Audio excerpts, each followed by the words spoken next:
My name is Margaret Miller, and I live in Portland, Oregon. I'm a 56-year-old woman who has lived through a lifetime of love, sacrifice, and struggles. My son, Daniel Miller, is 28 years old and has always been the light of my life.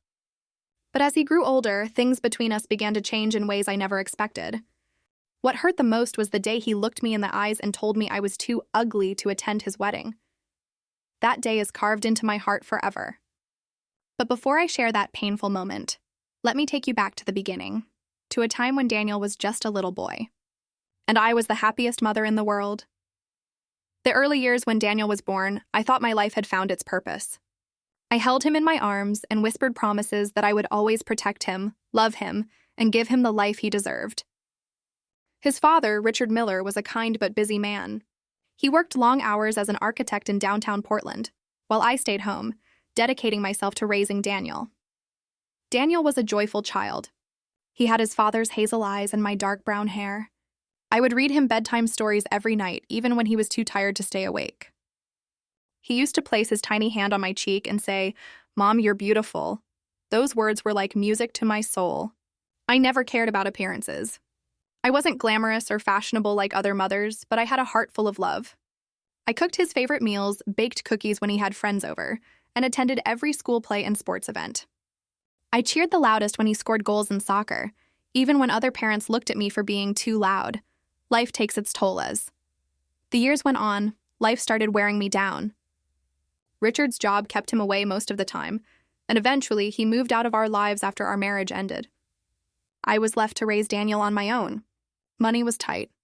I worked double shifts as a cashier at a grocery store and later as a receptionist at a small clinic.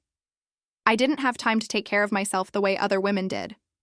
While some of the mothers in our neighborhood went to spas, wore makeup, and kept up with the latest fashion trends, I wore the same few pairs of jeans and t-shirts for years. Wrinkles formed around my eyes, my hair turned gray faster than I expected, and exhaustion was written all over my face. But through it all, I thought Daniel understood. I thought he saw beyond my tired eyes and plain clothes. After all, I was doing it all for him.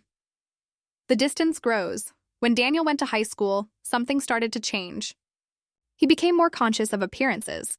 He didn't want me to pick him up in front of his friends. He avoided hugging me in public. At first, I thought it was just teenage embarrassment, a phase he would outgrow. But the older he got, the more distant he became. In college, he barely came home on weekends. When he did, he looked at me differently, almost as if he was embarrassed of me. I would ask, "Daniel, is everything okay?" And he would just shrug. One evening, I tried to have a heart-to-heart with him. "Son, I feel like you're drifting away from me. Do you feel embarrassed by me?" He sighed heavily and replied, "Mom, you wouldn't understand. The world judges people by appearances. You just don't fit in." Those words stung, but I brushed them off, convincing myself he didn't mean them. Meeting his fiancée years later, Daniel graduated and started working as a software engineer in Seattle. He called me one afternoon and said, "Mom, I've met someone. Her name is Emily Parker. She's the one." I was overjoyed. My son had found love, and I couldn't wait to meet the woman who had captured his heart. When Daniel brought Emily home, I greeted her warmly. She was polite but reserved around me. I noticed how she glanced at me, then quickly looked away. She was stylish, elegant, and came from a well-off family in San Francisco. After they left that day, I asked Daniel privately, "Does Emily like me?" He hesitated before answering. "Mom, she thinks you're different. Just try to be a little more presentable when you see her family, okay?"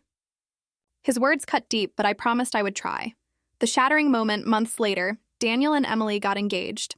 One evening, Daniel came to visit me. I was so excited because I thought we would talk about wedding preparations. I even baked his favorite apple pie, but his face was serious. He sat me down at the kitchen table and said something that broke me. "Mom, I need to talk to you about the wedding. Emily and I have decided we don't want you to come." I froze. "What? Why?" He wouldn't look me in the eye.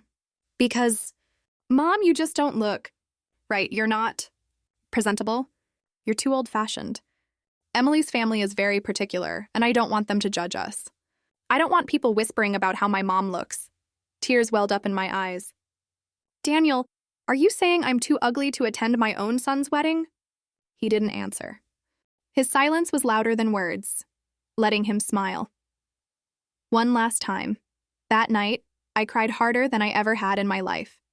I had sacrificed everything for him, my youth, my happiness, my health, and now he was ashamed of me.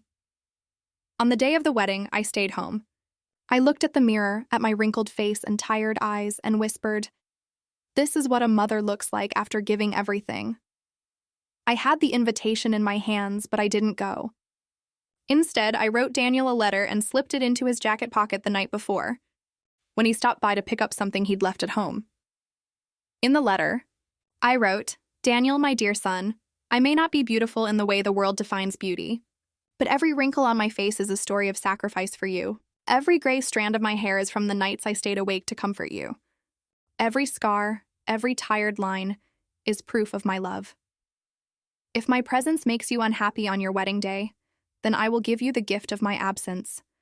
Let the world smile with you today. Just remember, no matter what, I love you endlessly. Mom." The aftermath. At the wedding, Daniel looked radiant in his suit, standing next to Emily. Guests laughed and celebrated. But when he reached into his pocket during a quiet moment and found my letter, everything changed. A friend who attended later told me how Daniel's face went pale as he read it. He excused himself, tears streaming down his face. The next morning, there was a knock on my door. I opened it to find Daniel standing there, still in his wrinkled suit, his eyes red. He fell to his knees and sobbed. "Mom, I'm sorry. I'm so sorry. You should have been there. You're the most beautiful woman I know. I was blind, I was foolish, and I hurt you." I held him close and whispered, "It's okay, my son. All I ever wanted was for you to smile." Lessons learned. From that day, Daniel's attitude changed. He no longer cared about what others thought. He proudly introduced me as his mother, and Emily eventually grew to respect me too. Sometimes, the world convinces us that beauty is skin deep, but a mother's love is the truest form of beauty there is. I may not have attended his wedding, but I gave him something far greater, the realization that love and sacrifice are what truly matter.